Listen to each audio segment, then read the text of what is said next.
দহগ্রামে শূন্যরেখায় কাঁটাতারের বেড়া দিল বিএসএফ, সীমান্তে উত্তেজনা। ৩ ঘন্টার ব্যবধানে পঞ্চগড়ে তাপমাত্রা কমল 0.3 ডিগ্রি, শীতে কষ্টে আছে ছিন্নমূল মানুষ। লন্ডন ক্লিনিকে চিকিৎসকদের পর্যবেক্ষণে খালেদা জিয়া, বাসা থেকে খাবার নিয়ে যাচ্ছেন তারেক রহমান।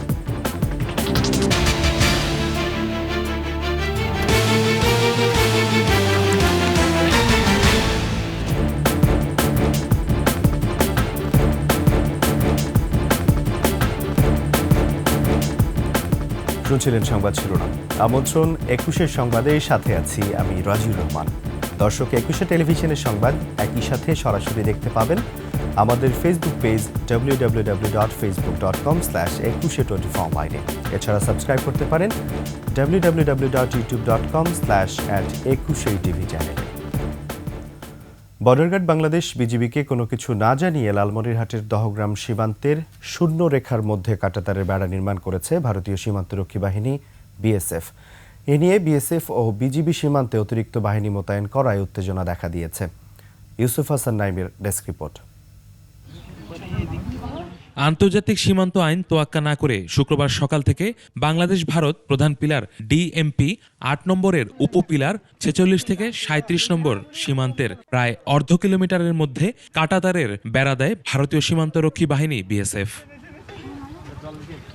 বিজিবি ও স্থানীয়রা জানায়, ভারতের কোচবিহার রাজ্যের ৬ রানীনগর বিএসএফ ব্যাটালিয়নের করুণ ক্যাম্পের সদস্যরা আন্তর্জাতিক সীমান্ত আইন না মেনে শূন্যরেখার ১৫০ গজের মধ্যে একদম শেষ অংশে কাঁটাতারের বেড়া স্থাপন করেছে।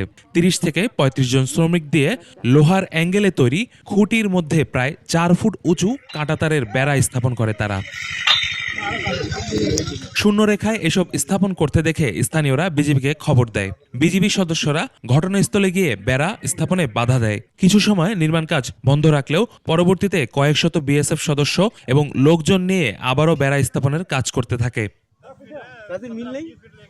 এই ঘটনাকে কেন্দ্র করে সীমান্তে বিএসএফ এর অসংখ্য সদস্য মোতায়েন করেছে ভারতীয় কর্তৃপক্ষ। দহগ্রাম সীমান্তে সতর্ক অবস্থায় রয়েছে বিজিবি। সীমান্তে উত্তেজনা বিরাজ করছে, আতঙ্কিত হয়ে পড়েছে বাসিন্দারা। Yusuf Hasan Naim, desk report, ২১ television. মৌসুমের সর্বনিম্ন তাপমাত্রা ৮.২ ডিগ্রি সেলসিয়াস রেকর্ড করা হয়েছে উত্তরের জেলা পঞ্চগড়ে। ভোর ৬টায় পঞ্চগড়ের তেঁতুলিয়ায় তাপমাত্রা রেকর্ড করা হয় ৮.৫ ডিগ্রি সেলসিয়াস। ৩ ঘন্টার ব্যবধানে তা কমে গিয়ে ৮.২ ডিগ্রির ঘরে গিয়ে দাঁড়িয়েছে। বিভিন্ন জেলায় বয়ে যাওয়া শৈত্যপ্রবাহে দুর্ভোগ বেড়েছে ছিন্নমূল ও খেটে খাওয়া মানুষের। প্রতিনিধিদের তথ্যচিত্রে ইউসুফ হাসান নাইমের ডেস্ক রিপোর্ট। আগামী ২৪ ঘন্টায় তাপমাত্রা বেড়ে শীত কমবে বলে আভাস দিয়েছে আবহাওয়া অধিদপ্তর। সেই সঙ্গে মধ্যরাত থেকে সকাল পর্যন্ত সারা দেশের কোথাও কোথাও হালকা থেকে মাঝারি ধরনের কুয়াশা পড়তে পারে। রংপুর অঞ্চলে মাঝারি থেকে মৃদু শৈত্যপ্রবাহ অব্যাহত রয়েছে। ঘন কুয়াশায় দিনের বেলায় বাতি জ্বালিয়ে চলছে যানবাহন। শীত বস্ত্রের অভাবে হতদরিদ্ররা পোহাচ্ছে দুর্ভোগ। পাল্লা দিয়ে বাড়ছে ঠান্ডাজনিত রোগ। ঠাকুরগাঁওয়ে শীতের তীব্রতায় জনদুর্ভোগ চরমে। হিমেল বাতাসে কাজের সন্ধানে গ্রাম থেকে শহরে আসা শ্রমজীবীরা পড়েছেন বিপাকে। শীতে কাঁপছে কুড়িগ্রাম, বয়ে যাচ্ছে শৈত্যপ্রবাহ, ব্যাহত হচ্ছে জনজীবন। কাজে যেতে না পারায় বিপাকে পড়েছে শ্রমজীবীরা। মৌলভীবাজারে ঠান্ডায় দুর্ভোগে সাধারণ মানুষ। আগামী কয়েকদিন তাপমাত্রা আরও কমার পূর্বাভাস দিয়েছে শ্রীমঙ্গল আবহাওয়া অফিস। ময়মনসিংহেও বেড়েছে শীতের তীব্রতা। বিপাকে পড়েছেন নিম্ন আয়ের মানুষেরা। শীত বস্ত্রের অভাবে কষ্টে আছে ছিন্নমূল লোকজন। Yusuf Hasan Naim, desk report, ২১ television. রাজধানী সহ দেশ জুড়ে জেঁকে বসেছে শীত। কনকনে ঠান্ডায় দুর্ভোগে আছে ছিন্নমূল ও নিম্ন আয়ের মানুষ।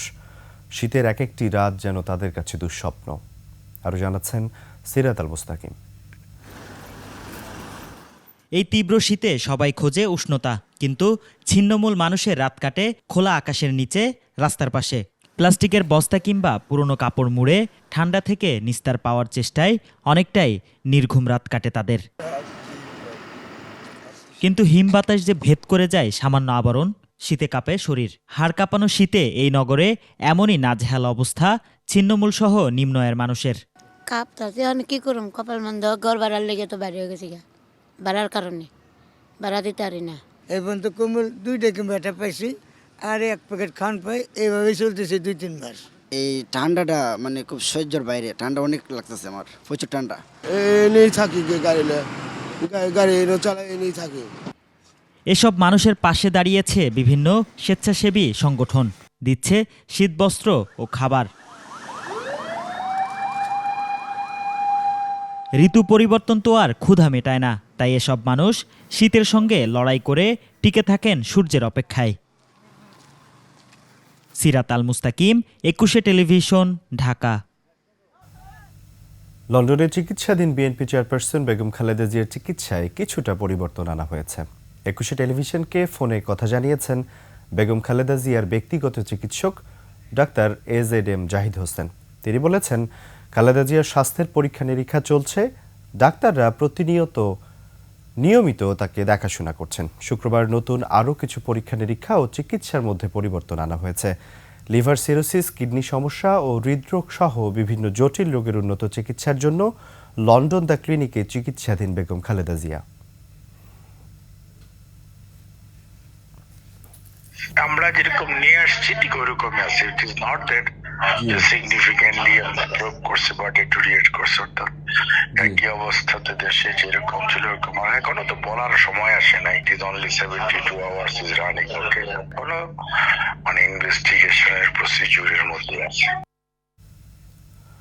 এদিকে বাসা থেকে খাবার নিয়ে মাকে দেখতে প্রতিদিন হাসপাতালে যাচ্ছেন তারেক রহমান ও তার স্ত্রী জুবাইদা রহমান। পিছিয়ে নেই 3 নাতনিও, তারা দাদিকে সঙ্গ দিচ্ছেন।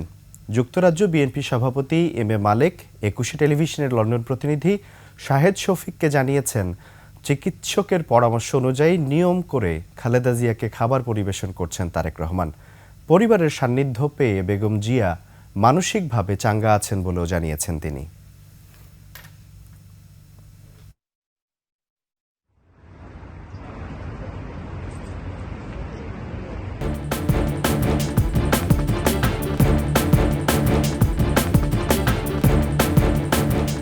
আবার আমন্ত্রণ 21 সংবাদে। খুলনায় বেড়েছে অপরাধমূলক কার্যক্রম। আইনশৃঙ্খলা রক্ষাকারী বাহিনীর ঢিলে ঢালা অবস্থানের কারণে বেপরোয়া হয়ে উঠেছে সন্ত্রাসীরা। এমন পরিস্থিতিতে নিরাপত্তাহীনতায় ভুগছে শহরবাসী। চুরি, ছিনতাই ও হত্যাকাণ্ড বন্ধে প্রশাসনকে কঠোর হওয়ার দাবি জানিয়েছেন তারা। খুলনা বিভাগীয় প্রতিনিধি মহেন্দ্রনাথ সেনের তথ্য ও শেখ মোহাম্মদ জুয়েলের ছবিতে ডেস্ক রিপোর্ট। দীর্ঘদিন পলাতক ও জেলে থাকা চিহ্নিত কিছু সন্ত্রাসী খুলনায় ফিরেছে।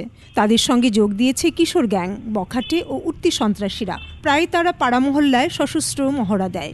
আতঙ্কিত নগরবাসীর অভিযোগ, চাঁদাবাজি, ডাকাতি ও হত্যা হলেও পুলিশ প্রশাসনের তৎপরতা কম থাকায় সুযোগ নিচ্ছে সন্ত্রাসীরা। অনেক জায়গায় মার্ডার হচ্ছে এবং অনেক রাত্রে গভীর রাত্রে অনেক শব্দ শোনা যায় এবং আইনশৃঙ্খলা বাহিনীর অবনতির কারণে এখন এই সন্ধ্যার পরে মানুষ খুব একটা আতঙ্কে থাকে। আগের তুলনায় বর্তমান শান্তি শৃঙ্খলার পরিস্থিতি ভালো না। পুলিশ প্রশাসন মাঠে ওইভাবে আসলে সঠিকভাবে কাজ করছে না আমার মনে হয়। আইনের শাসন প্রতিষ্ঠা না হওয়ায় ভয় ও আতঙ্কে দিন পার করছেন নগরবাসী। চুরি, ছিনতাই, রাহাজানির থেকে শুরু করে প্রতিনিয়ত খুনের ঘটনা ঘটছে এবং একেবারে প্রকাশ্যে মানুষকে ডেকে নিয়ে বলা চলে দিবালোকে কুপিয়ে হত্যা করা, গুলি করে হত্যা করা এবং এই সন্ত্রাসীরা, অপরাধীরা কোনোভাবেই আইনের আওতায় আসছে না বলেই চলে। অপরাধীদের গ্রেফতার ও বিচার করতে পারলে এই অবস্থা সৃষ্টি হতো না বলে মনে করেন অনেকে। প্রশাসনের যে অবস্থা থাকার কথা ছিল, পুলিশ নিষ্ক্রিয় হওয়ার কারণে আইনশৃঙ্খলা পরিস্থিতি খানিকটা মানুষের কাছে অসন্তুষ্টির কারণ হয়ে দাঁড়ায়। এদিকে পুলিশের এই কর্মকর্তা জানান, 5 আগস্টের পর পুলিশ কিছুটা সংকটে পড়লেও তা কাটিয়ে উঠেছে। থেমে নেই প্রশাসনও। আমরা থেমে নেই, আমরা আমাদের কার্যক্রম চালিয়ে যাচ্ছি, সর্বোচ্চ চেষ্টা করছি। তো আমি নগরবাসীকে আহ্বান করব, যদি তাদের কাছে কোনো ধরনের কোনো তথ্য থাকে অপরাধ নিয়ন্ত্রণে আমাদেরকে দিলে আমরা আমাদের কার্যক্রমে আরও বেশি গতিশীলতা আনতে পারবো এবং আমরা আরও সাকসেস হতে পারবো বলে আমি মনে করি। Banushree Dolly, desk report, 21 television. শেষ করছে 21 সংবাদ। যাবার আগে সংবাদ শিরোনামগুলো আরও একবার। দহগ্রামে শূন্যরেখায় কাঁটাতারের বেড়া দিল বিএসএফ, সীমান্তে উত্তেজনা। 3 ঘন্টার ব্যবধানে পঞ্চগড়ে তাপমাত্রা কমল 0.3 ডিগ্রি, শীতে কষ্টে আছে ছিন্নমূল মানুষ। এবং লন্ডন ক্লিনিকে চিকিৎসকদের পর্যবেক্ষণে খালেদা জিয়া, বাসা থেকে খাবার নিয়ে যাচ্ছেন তারেক রহমান।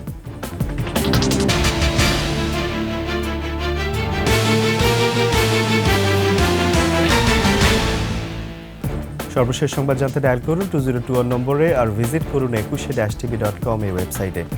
ফেসবুকে ভিজিট করতে পারেন www.facebook.com/2124 অনলাইনে। এছাড়া সাবস্ক্রাইব করতে পারেন www.youtube.com/21tv চ্যানেলে। এতক্ষণ সঙ্গে থাকার জন্য ধন্যবাদ। পরবর্তী সংবাদ দুপুর 1টায় দেখা আমন্ত্রণ রইল। 21-এর সাথেই থাকুন।